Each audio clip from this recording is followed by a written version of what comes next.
எல்லாருக்கும் வணக்கம். நான் சாந்தரூபன், வெஸ்டர்ன் ஆஸ்திரேலியாவிலேருந்து. நேற்று எங்களோட வீட்டில் வந்து மரவள்ளி வந்து கிளப்பினான், மரவள்ளி கட்டை. இது எங்களோட வீட்டில் விளைஞ்ச மரவள்ளி கிழங்கு.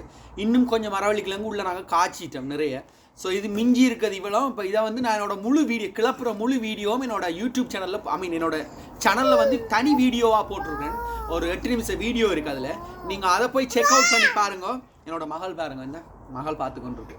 ஸோ அதை கண்டிப்பாக போய் செக் அவுட் பண்ணுங்கள், மறந்துடாதீங்க. எப்படி இருக்குன்னு சொல்லி பார்த்து சொல்லுங்கள்.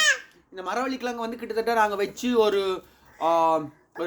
3 இயர்ஸுக்கு மேலே. ரீசன் வந்து நாங்கள் கிளப்பாமல் இருக்கிறதுக்கு ரீசன் நான் என்ன காரணம்னு சொல்லியிருப்பேன் அந்த வீடியோலேன்னு சொன்னாங்க. விட்டு இந்த அவக்கோடோ மரமும் இந்த மரமும் அப்போ தான் வச்ச புதுசு. அப்போ இதுகள் அப்போ தான் மேலே வந்து ஒன்று இருந்தேன். ஏன்னா இதுக்கெல்லாம் வந்து பேர்த்தில் நார்மலாகவே 40 டிகிரி வரும். கிட்டத்தட்ட டிசம்பர் டைமில் வந்து ஒரு 1 வீக்குக்கு தொடர்ந்து ஒரு 2-3 நாளெல்லாம் வரும் 40. ஸோ அந்த டைமில் என்ன செய்யணும்னா இலியெல்லாம் கருகிடும். ஸோ இந்த மரங்களுக்கு வந்து அந்த மரவள்ளி வந்து என்ன செய்யணும்னு சொன்னால் என்னதான் வெயில் வந்தாலுமே அது நார்மலாகவே அதை தாங்கி நிற்கக்கூடிய தன்மை இருக்குது மரவள்ளிக்கு நிறைய தண்ணி ஊற்றினாவே போதும். அந்த கருகிற தன்மை இல்லை மரவள்ளியில்.